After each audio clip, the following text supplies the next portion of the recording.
Hey guys, this is Price of Dragon here today, and I'm going to be doing a review, and this is actually going to be the Kriss SpecOps review.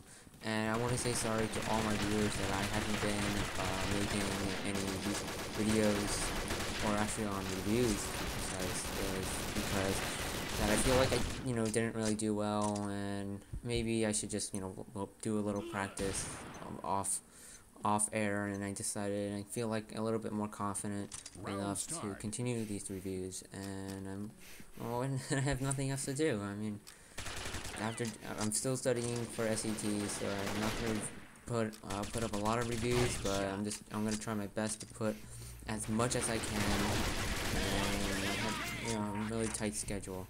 So anyways, back to the review. The Kriss SpecOps. I'm gonna be reading off the stat Nexon gives us, and it has a 34 damage, 89 portability, rate of fire 90, accuracy 74, recoil 63, and just basing on the stats, it's pretty strong. For not really pretty strong, but it's pretty fast, in which that kind of makes it pretty strong. And the rate of fire is pretty good, and the accuracy is somewhat okay, I guess I can say that. And the spread is almost good, but you just gotta watch out you just gotta be careful, like, so the reticle won't spread too much.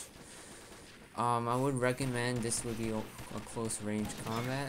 I tried doing mid combat with this. It's not very good. It's extremely weak. Tap firing is really good though.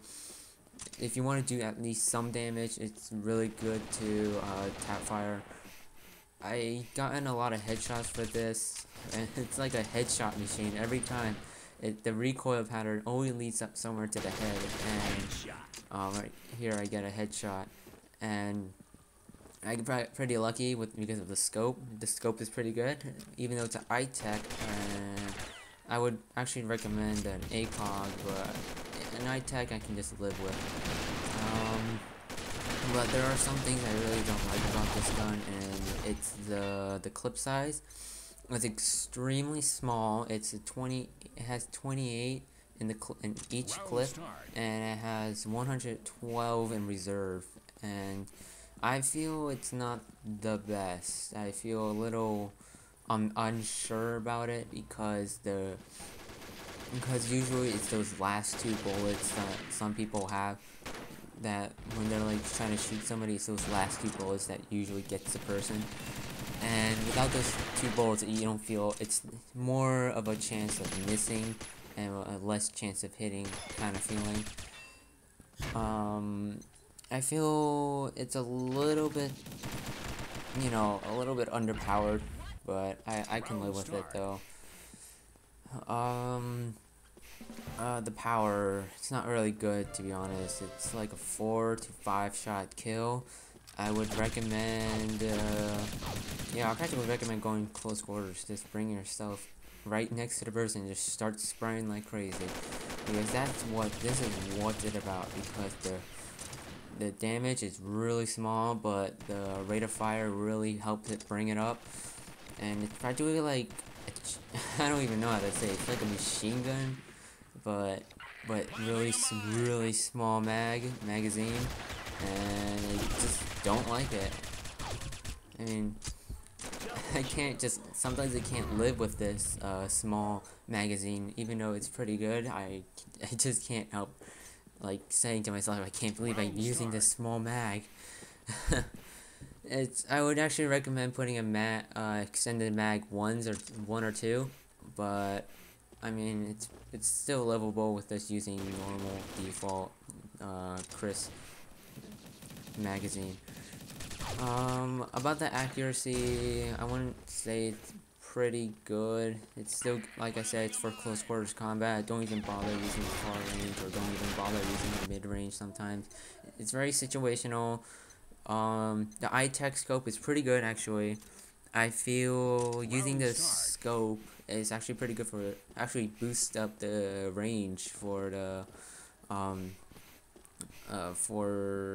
damage and the bullet travel, because when you're actually scoping, you actually increase a little bit, increasing the range, and the bullets will shoot a little bit more straight than an angle, and I feel like it's more, yeah, it's more accurate if you actually use the scope in mid range, and and don't even bother using full, you know, full automatic, because it's just crazy. And I would just recommend just tap firing when you're scoping it. But like I said, it's very situational. And lastly, it's the recoil. I don't really like the recoil pattern. It's really weird. Don't ask why it's weird. It's the same thing as the Kriss, but a little bit improved because of the silencer. I don't know. I don't even know if the silencer does reduction damage. I don't know, because I feel like using the Kriss SpecOps in range, a little bit in mid range, I feel like the damage drop off is pretty big. It takes like 6 or even 7 shots when I'm in mid range, but that's something I can't really bother with. But anyways, back in the recoil, about the recoil pattern is really kind of weird and very uncomfortable with other people.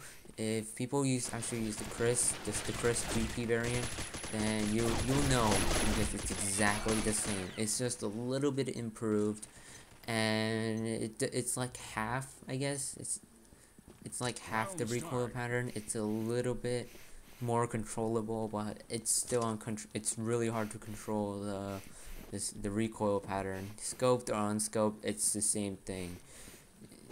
It's just really hard to use, and I believe that you shouldn't really bother using, going full auto. Like I said, it's pretty weird. And I believe some of this in this footage, I actually try to scope with it and shoot fully on automatic, but it's really hard using scope, and it's kind of hard to control, because it jumps around. It jumps to the left and right and left and right, left and right. Unlike other guns, it sways to the left and then right. It kind of jumps. That's how I feel. It feels like it jumps. And yeah, would I recommend it to people? I don't know. If you like the Kriss a lot, I recommend it to you, because it's actually much improved. And you can also I believe you can make your homemade, quote-unquote homemade, by just using an S1 silencer and an iTech scope, and just simply buying a Kriss. But I would just stick with the safe side and just go with the Kriss SpecOps, because it's a little bit much better stats. And yeah. I don't know what to talk about. I practically covered almost everything. What is this? How much should I don't even know.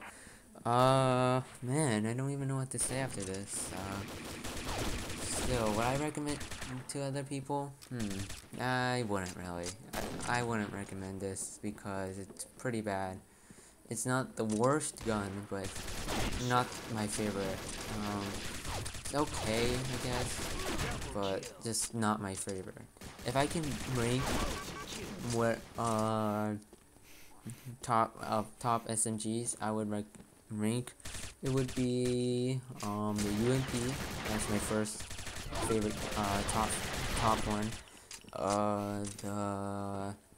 The MP7 mod. I guess the MP5 mod, or the MP5A4. Those guns are pretty good, and I would actually put Kriss SpecOps as my third or my fourth SMGs. I don't like the PP19. If you're gonna ask me to do the PP19, I am not doing it, because I am not a PP19 fan, and it's not my favorite.